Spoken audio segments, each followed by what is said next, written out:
This is the femur. So this is the longest, strongest bone that we have in the human body. I'm going to show you both sides here. And the first thing we're going to do is we're going to learn how to tell whether this is a right or a left. In order to do that, you have to orient the bone. So this end right here is actually the distal end. So this is going to be where your knee is located. And then all the way up here, this is going to be the proximal end. So this is going to be the part that goes into the hip, creating the hip joint. So this is going to be the top more up towards the hip. This is going to be the bottom more close to your knee.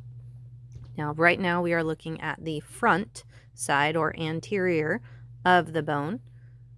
And this is going to be the back or posterior side of the bone.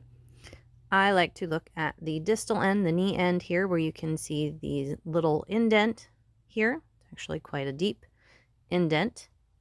And these two rounded projections here, which we're going to learn in a little bit, are called condyles. Kind of look like camel toes. So I like to remind people, put your camel toe away. That goes in the back. You're going to have more of these knuckle things in the front. And then you have the top here. So this is our front, bottom, top. That's going to go into the hip. So now you're oriented. If you were looking at somebody, this would be on the left side. So this is a left femur. And if you have it situated correctly where you're looking at the anterior front of the bone, you have the proximal and distal ends placed appropriately. That rounded ball part here is going to point you in the direction of the bone that you have. So this is a left femur. Now the different parts of the femur, we're going to start at the proximal end here. You'll notice at the proximal end you have this nice rounded ball. This is the head of the femur. Again, that's what's going to stick into the hip bone. In particular, this goes into what's called the acetabulum of the hip. On the head of the femur, we have this indent here. This is called the fovea capitis. You can see we have this kind of diagonal stretch of bone from the head. This is the neck. You can kind of put your thumb and your pointer finger wrapping around it. Now on the back posterior part of the bone, we have this nice big chunk right here. If you look at it, it kind of looks like kind of like a cobra fan of a snake, or if you look at it from here, it kind of looks like a wave cresting over. This is called the greater trochanter. And if you move down from that greater trochanter, again, still looking on the posterior side here, you have this little kind of knuckle nub sticking out here. This is the lesser trochanter. Now I'm going to continue on the back posterior side of the bone. Going down the shaft, or the diaphysis, we have this line here. This is called the linea aspera. This is actually where the big muscles on the back of your thigh, the hamstrings, they're going to attach here on this linea aspera.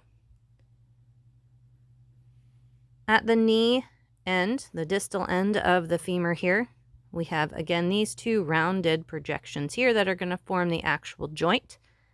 Rounded projections that form joints are called condyles. There's a medial and a lateral. So medial means closer to the midpoint. The midpoint is going to be more towards the hip. So you can see the head up there pointing into the hip. This is going to be the medial side. So this would be your medial condyle. This would be the lateral condyle on the same side as that greater trochanter there. And then you have this nice space in between the two condyles. This is called the intercondylar notch. Now also on the knee end here, we have these rounded projections on either side of our condyles. These are called epicondyles. Epi means upon.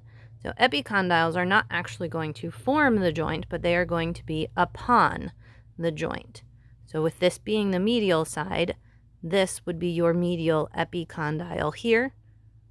And you can actually feel these on your own knee. If you were to bend your knee and feel on the side, you'll feel these nice rounded projections here. This being the medial on the inside, and then this being the lateral epicondyle.